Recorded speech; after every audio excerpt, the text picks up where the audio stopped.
Hey everybody, welcome to the video. It's Monday, July 19th, and we're breaking down this 11-game main slate that we have over on DraftKings today, and it's looking like a pretty interesting slate here. I wouldn't say there's a lot of spots I absolutely love, especially from the pitching perspective, kind of a lot of middle-of-the-road options here, but I think there is a couple of spots we can use to our advantage and look to attack for the most part, so we'll see how it ends up going, but I think it can be a pretty interesting slate here. I think there's a lot of options to go with, and if you find this video helpful in any way possible, please leave a like, subscribe to the channel if you haven't already. If you want to follow me over on social media, you can do so using the handles in the bottom right corner of your screen.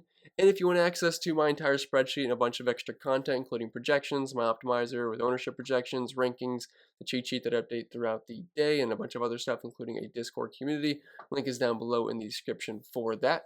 And last but not least, this video is sponsored by Prize Picks. I'm sure you guys know what it is, but if you don't by now, it's daily fantasy sports simplified, just you versus the projection, and you can get a free money bonus up to $100 using code CPEN. That's an instant deposit match up to $100. If you deposit $100, you get $100 right back at you. So it's free money. Why not use it to your advantage? And again, if you do that, use the link down below, or you can go to prizepicks.com and use code CPEN and make sure you tell them I sent you.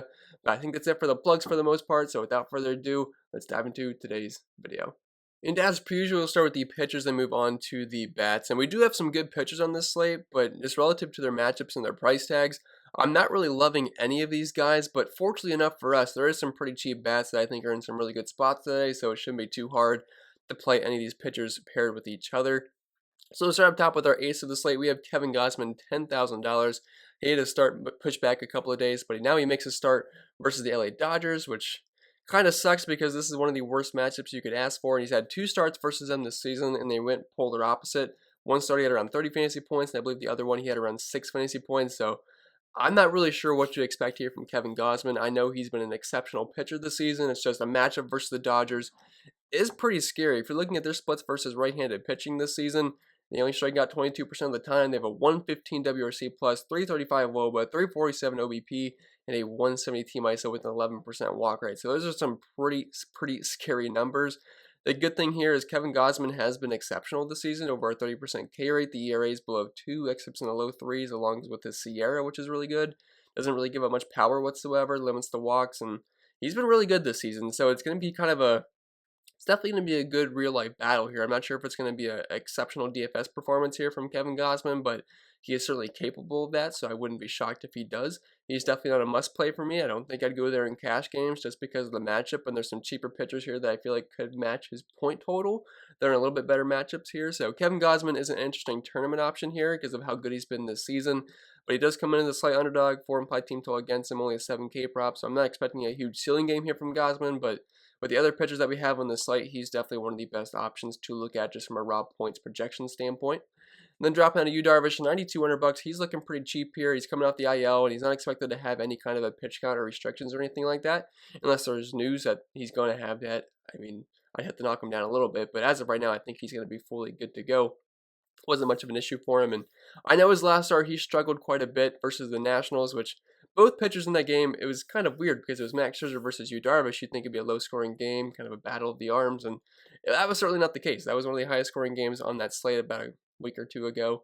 But the matchup here versus Atlanta, it's not great, kind of similar to Kevin Gausman, although I'd say it's definitely a better matchup here for Darvish, especially since Ronald Acuna is out, since he'll be out for the rest of the season. So that's definitely going to put a definitely kind of lightens the load here for Darvish because he's one of the best players in baseball. They traded for Jock Peterson, so he's going to be the lefty leading off here. But I mean, Jock Peterson obviously isn't quite the player that Ronald Acuna is, and they are striking out quite a bit versus right-handed pitching over 25% of the time this season. Now that does come with a ton of power, and there's still a lot of good bats in this lineup, like Ozzie Albies and Freddie Freeman, just to name a few. But at only $9,200 for a pitcher like Darvish, I think he's looking like a pretty good play tonight. I could see maybe going with him in cash games because of that price point. I mean, you'd think he'd be around $10,000, and since he isn't, I do think he is a pretty good value tonight. Doesn't really walk too many guys. Around a 30% K rate. ERA's around 3, XFIP's around 3.7, 3.3 for the Sierra. I mean, the numbers check out. The matchup versus Atlanta, again, it's pretty scary. I don't love using pitchers in Atlanta. Definitely a park downgrade going from Petco to the Braves Stadium, but at $9,200, I think that kind of makes up for us. I do think Darvish is a pretty interesting option here. Although it could go south, he does give up plenty of power, but I still think Darvish is a fine play at his price. And then dropping on Cal Gibson, $9,000. He's kind of having a very weird year Because if you're looking at his surface numbers, he's got a 2.2 ERA, which looks fantastic, but the xFIP's are about 2 runs higher at nearly 4, and the SIERA is over 4. He's not striking out a ton of guys, only a 21% K rate, around a 7.6% walk rate. But the one thing he's doing very well this season, he's generating a lot of ground balls. He's not really giving out much power whatsoever. Less than a 100 ISO given up, 51% ground ball rate, only 30% fly balls, less than a homer per 9. And he draws a really good matchup versus the Detroit Tigers. So it could be one of the more ceiling games here for Cal Gibson, because we know this season versus righties and versus lefties, they have been pretty bad. A little bit better versus righties, but 26.4% K rate, only a 154 team ISO, and a 91 WRC+. It never feels good paying nearly $9,000 for Cal Gibson, but on this slate, he does look like one of the better options, and definitely just from a matchup standpoint, he does draw the best one of the bunch here. So even though he's not a huge strikeout guy, and the numbers would suggest regression is coming, but I said the same thing for Willie Peralta yesterday, and sometimes it just doesn't catch up to them in a certain start, and I don't really think that's going to happen here for Cal Gibson. So I know it feels gross, but I do think he's a pretty solid option here. And then dropping down to a couple of cheaper options here, we have Zach Greinke and Shohei Ohtani. Zach Greinke, they're kind of polar opposites, because Zach Greinke is a very boring pitcher at this point of his career, and Shohei Ohtani is a very exciting pitcher because he's got that high strikeout upside. Zach Greinke is more of a run prevention guy at this point, but we'll start with Greinke here. $8,800 feels a bit expensive for me for a guy that just doesn't really generate strikeouts, but I think from a run prevention standpoint, he should be a good play. And last time he faced Cleveland, he did have a very good game, scoring over 20 fantasy points, and he's a very heavy favorite going into this game. JC Mejia is on the mound for the Cleveland Indians, and the Houston Astros look like one of the better stacks on the slate tonight, so I could see them getting to him. And Zach Greinke can go those 5+ innings. I think there shouldn't be a problem with him picking up the win. The 4-point bonus would definitely be a nice little spot for Zach Greinke here, but only 3.58 implied team total. 68% chance of the win, obviously a low K prop there, but it's Zach Greinke. It's at this point of his career, he's just trying to pitch to contact and limit the runs, which he's been doing decently well this year. I mean, his ERA is at 3.5. Now, the numbers are a little bit worse if you look at the underlying numbers with a 4.1 xFIP and a 4.4 SIERA. Also, only getting an 18.5% strikeout rate. Doesn't really walk many guys. The power is pretty neutral at 1.44. It's not awful, but it's not great either. But only a 27.7% hard contact rate and just over a little homer per 9. But I don't think he's going to struggle too much versus the Indians here. Outside of a couple guys, it's a pretty pedestrian lineup. He's also pitching at home, so I think Greinke should be just fine here. Not an exciting play, but he could be just a nice boring SP2, and sometimes that's not the worst thing out there. And then Shohei Ohtani, $8,700. If you're looking for upside, I would prefer Ohtani over Greinke because his strikeout rate's nearly double of Zach Greinke's this season. Now, the walk rate's almost triple of Zach Greinke, so you kind of, you got to pick and choose what you want to deal with here because it's really annoying rostering pitchers that walk a ton of guys. And if he doesn't have his command, we saw what can happen earlier in the season when he faced the Yankees a couple of starts ago. I mean, disaster can strike where he had, negative 14 points in that game. But if he's not walking everybody and the strikeouts are there, I think Shohei Ohtani is one of the better pitching options on the slate relative to his price point. Last start versus the Boston Red Sox went pretty well. He had around 20 fantasy points in that game. And besides that start versus the Yankees, he really hasn't had a bad fantasy start. So I'm willing to bet on Shohei Ohtani having a decent game here versus Oakland. Also, I love the fact that it's in Oakland. It's one of the best pitchers park in baseball, so that's definitely going to help him out a little bit. And I just like the strikeout upside from Shohei Ohtani. I know the Oakland A's have a couple decent bats in the lineup, but I don't think Shohei Ohtani is going to get killed here. 4.2 implied team total against him, but the Angels bullpen's not that great, so I'd assume most of those runs probably come from that. Is a slight favorite here, 7K prop. For the price tag, I think Shohei Ohtani is a pretty good option tonight, but there's definitely always risk with him because of that insane walk rate, but I think he'll be fine relative to his price point.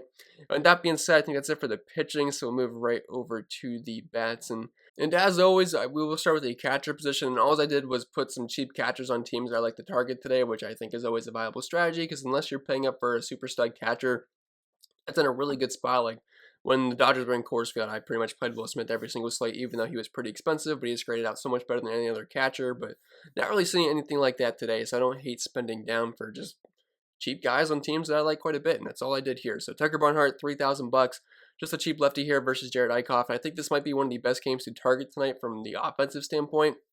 Jared Eichhoff is on the mound for New York, then Gutierrez is on the mound for Cincinnati. Plus, we're in Great American Small Park. It's kind of like mini Coors this time of the season. Hot and mug in Cincy right now, and I like both teams quite a bit. Both pitchers are not very good, so I think this game could pop off. We have a pretty high over-under in this game right now. I think it's sitting at around 10 or 10.5, so I could see both offenses popping off here. Cincinnati's got a team total of 5.2 here, and Barnhart just has some pop versus right-handed pitching, and he doesn't have too bad of a batting average for a catcher, and he is pretty cheap. Dalton Varsho, $2,100. I do like the Diamondbacks here quite a bit tonight versus Pittsburgh. Chase DeYoung is a very average pitcher at best. They have a team total of 5. It's never a bad thing hitting in Arizona. I know Varsho's numbers this season have been pretty terrible, but I'm just trying to get a cheap lefty here on the Diamondbacks tonight. Then Kevin Plawecki, if he's in the lineup, he's only $2,000, which is absolutely free. And this Boston-Toronto game could pop off a little bit. I don't have a lot of them listed just because of their price points, and the pitchers aren't terrible. Like Nick Pivetta, I know there's times where he can struggle, but he's not awful. And neither is Ross Stripling. I mean, and both pitchers can have outings where they do struggle, but really they're not that bad. So for their price points, I was kind of having a hard time getting to a lot of those Toronto and Boston bats, but you can use the cheaper options. I wouldn't feel too bad about that. Yeah, I know his numbers aren't very good. 250 batting average, less than a 100 ISO, but again, he is free. They have a team total close to 5, so I don't hate the idea of doing that. And then dropping out of first base here, this looks like a pretty good position to save some money. Yes, you could always play a guy like Vlad. I'd never have an issue with that, but the way looking at roster construction, I could see spending down at catcher and first base and maybe spending up at like second base, shortstop, and maybe some of the outfield tonight. So I wasn't really loving spending up at first base. And these guys are in some pretty good spots, and I do like their price points quite a bit. But we'll start with Jesus Aguilar, $3,900, just a cheaper righty here versus John Lester. And I don't even hate the idea of stacking Miami tonight. There's no team total yet, but it should be above 4. I mean, nothing super exciting here. But John Lester, at this point of his career, he is not a very good pitcher at all. He definitely struggles with the righties. And Jesus Aguilar, he's definitely shown some pop this season. He's got over a 200 ISO and batting 270, which is not bad for a guy that's priced below $4,000 and hits cleanup. So definitely think there's some home run upside here for Aguilar. I don't love the Miami Marlins overall. Like, for the most part, this team does struggle versus lefties. But guys like Aguilar and a couple of other options I think could give John Lester some fits tonight. Christian Walker, $3,000. The Diamondback stack does look pretty solid tonight. He's only $3,000 batting cleanup. We know he's got some pop in his bat. He hasn't really shown it yet this season, but this is a good matchup versus Chase DeYoung and Pittsburgh overall. You know, this could be a pretty high-scoring game tonight, I think. I think the Diamondbacks are in a good spot. I think Pittsburgh's in a good spot as well, and they're very cheap. So if you're just looking for cheap stacks to pair with either expensive pitching or another expensive stack, definitely think this is a good game to target tonight. And then dropping down to John Nagowski here. He is pretty much free at $2,300, and it's a smaller sample size this year, but he's actually been pretty good. Not a ton of power so far, only a 0.43 ISO, but he does have a 343 WOBA, and he's batting 326 with a near 400 OBP. He's dirt cheap. Caleb Smith, he can give up some fly ball to righties, so I don't hate the idea of using some of these Pittsburgh righties tonight. They are dirt cheap. I know the team total is only 4.5, but going Arizona is never really that bad of a thing, and at that price point, I think John Nagowski is in play, especially if you are stacking Pittsburgh tonight. Dropping out of second base, we have Jeff Mcneill, $4,700. Feels a bit expensive for him for a guy that doesn't really have too much power, less than a 100 ISO this season, only a 260 batting average. But overall, I do like targeting this game quite a bit. I think the Mets are in a pretty good spot here versus Gutierrez, who just really hasn't shown that he's a good pitcher so far. Like, I know he's had a couple of decent starts, but we can definitely use the Mets here, especially the lefties. I think they're in a pretty good spot. Plus, going to Cincy is always a good thing for bats, especially this time of the season. Then dropping in a Brandon Lau, $4,500. He's got to be one of my favorite options on the slate. Now, I don't have an overabundance of Tampa Bay Rays here listed because some of these guys are pretty expensive, and I don't love the ballpark that they're hitting in Tampa, obviously.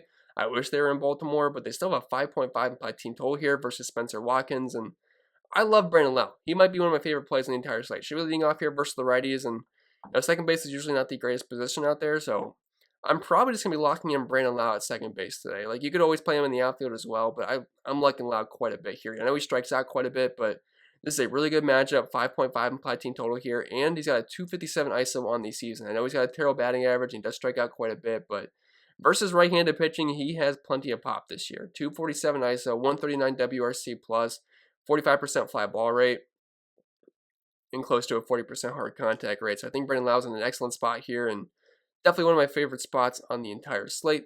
Then Josh Rojas, $4,300. I think this is going to be a pretty good game to target for offenses, and just leading off here for the Diamondbacks. A little bit expensive at $4,300, but I think he's fine. He's got a little bit of pop in his bat, and he's not the worst hitter out there. Plus, should be leading off with a team total of 5. Then dropping out of third base, we have J.D. Davis, $4,800. Very small sample size this season, but in the games that he's played in, he's been very good. He's batting 390 with a 464 WOBA, 220 ISO, and a near 200 WRC plus with over a 600 slugging. Again, a smaller sample size here, but I definitely like this Mets and Reds game tonight quite a bit, so I'll definitely try to get options from this game. Brian Hayes, $4,300. I could definitely see him being a good cash game option tonight. Not overly expensive, hits in a good spot in the order for Pittsburgh, and definitely one of the better bats in this lineup. You get a nice righty on lefty matchup here as well versus Caleb Smith. And on the season, 262 batting average, 177 ISO. I mean, these numbers aren't going to wow you too much, but I think this is a pretty good spot here for Brian Hayes. Then Eugenio Suarez, $3,700. You could also look at Calvin Biggio here, just depending on whatever team you like more. If you're stacking Toronto, I'd say go with Biggio. If you're stacking the Reds, go with Suarez. Suarez does one thing well, and that's hit for power. He's got a terrible batting average, and he strikes out nearly half the time, it feels like, but team total 5.2 here, and I do like the power upside here versus Jared Eichhoff. And then dropping down to the shortstop position, I gotta say this isn't the greatest spot tonight, so if you just want to lock in Tatis and move on, I would have no issue with that whatsoever. He gets a nice righty on lefty matchup here. I don't love the overall matchup versus Kyle Muller. He's actually looked pretty good so far, and he's got over a 30% K rate in limited starts, but it's still Tatis we're talking about, one of the best players in baseball, over a 400 WOBA, 370 ISO, 656 slugging. I mean, he's always a threat to go deep or just pretty much do damage every single game, no matter who he's facing. So if you just want to roster Tatis and move on at shortstop tonight, I would have no problem with that whatsoever. Bo Bichette, I like the overall offense better for Toronto. They have a team total of 5.5, which is currently the highest on the entire slate, just edging out the Tampa Bay Rays. It's just these guys are very, very expensive, so it is pretty hard to stack them up. But Bo Bichette's been having a great year. Now, when you compare it to Fernando Tatis, it doesn't look quite as good, but overall, he's been one of the better shortstops to roster this season. Then Miguel Rojas, $4,000, should be leading off from Miami since they are facing a lefty and John Lester. And while Rojas doesn't really have much pop, 260 batting average, 127 ISO. It's not terrible versus John Lester. I don't hate the price point. Plus, there's really no cheap shortstops that really stood out to me too much. You could look at Kevin Newman or Nick Ahmed, but I don't really love it for where they hit in the order. That's very, very low in the order, which I never really love. And then dropping down to the outfield here, I didn't love any of the super expensive outfielders, and since it looks like we might have to spend up for pitching a little bit tonight, I think that's probably a good thing anyway. So we have George Springer here, $4,900. I think the Blue Jays are good tournament options. You could play a couple of these guys in cash games, but Nick Pivetta is not a terrible pitcher. And yeah, the team totals are high for both of these teams tonight. I could definitely see this end up being the highest scoring game on the slate here, but these guys are really expensive, and they're not facing trash cans. Like, Nick Pivetta's got upside, and so does Ross Stripling. Like, they're in good spots, yes, but it could definitely go south as well, especially for their price points. But these guys, I mean, Toronto's been one of the best teams to target all season long. All these guys have tons of power, including George Springer with over his 220 ISO this season. Their batting average has been horrendous, but it's still a smaller sample size of only around 90 plate appearances for him. So, I mean, if you got the money for Springer, if you're stacking the Blue Jays, I think he's fine, but he's definitely not a necessity. Austin Meadows, $4,600. Similar to Brandon Lau, I'd say this is one of the better spots in the entire slate. 5.5 team total for the Tampa Bay Rays. The park sucks where they're hitting, but Spencer Watkins, not a very good pitcher. The Baltimore Orioles bullpen, because I can't expect Watkins to last too long here. And the bullpen for the Orioles isn't exactly that great either. And Meadows has tons of power versus right-handed pitching. He's only $4,600, so definitely like the spot here for Meadows. Brandon Nimmo, $4,500. Just again, Mets lefties here versus Gutierrez. And on the season, Nimmo's been pretty good. He doesn't hit for a ton of power, but he's got a 317 batting average with a 373 WOBA and a 400 OBP. And he's not overly expensive either at $4,500. I don't have Dominic Smith listed here, but I think he's another Mets lefty outfielder that you can target. Teoscar Hernandez, $4,400, kind of the same exact play as George Springer, but you get a $500 discount, so I'd probably be more tempted to go with Teoscar Hernandez in cash games than I would George Springer. Jesse Winker, $4,200. He is way too cheap here. Like, for the way he's been hitting this season in this matchup versus Eichhoff, I mean, I could see Jesse Winker being one of the best plays in the entire slate because he's absolutely crushing, crushing right-handed pitching this year, and he's only $4,200. This is the cheapest I've seen him in quite some time, and he's got 350 batting average versus righties, 459 WOBA, 321 ISO, 190 WRC plus, over 1,000 OPS, and only striking out 14% of the time. So Jesse Winker, this has to be one of my absolute favorite spots on the slate, especially for his price tag. Michael Brantley facing his old team here versus Cleveland, $3,500, not a ton of power in his bat, but pure hitters in baseball, and he is way too cheap here versus JC Mejia. I'm not in love with the overall lineup for the Astros. Like, I like the lefties here. Kyle Tucker and Michael Brantley are good tournament options, but definitely not my favorite targets tonight. Then Michael Conforto, $3,400, just cheap lefty power here versus Gutierrez on a team that I like quite a bit tonight. Tyler Naquin, he's kind of like the knockoff version of Jesse Winker, but he's dirt cheap at $2,500, and you don't really have to spend up for outfield tonight. Like, you can easily fit in expensive pitchers because I have a lot of cheap guys listed here. Catcher, first base.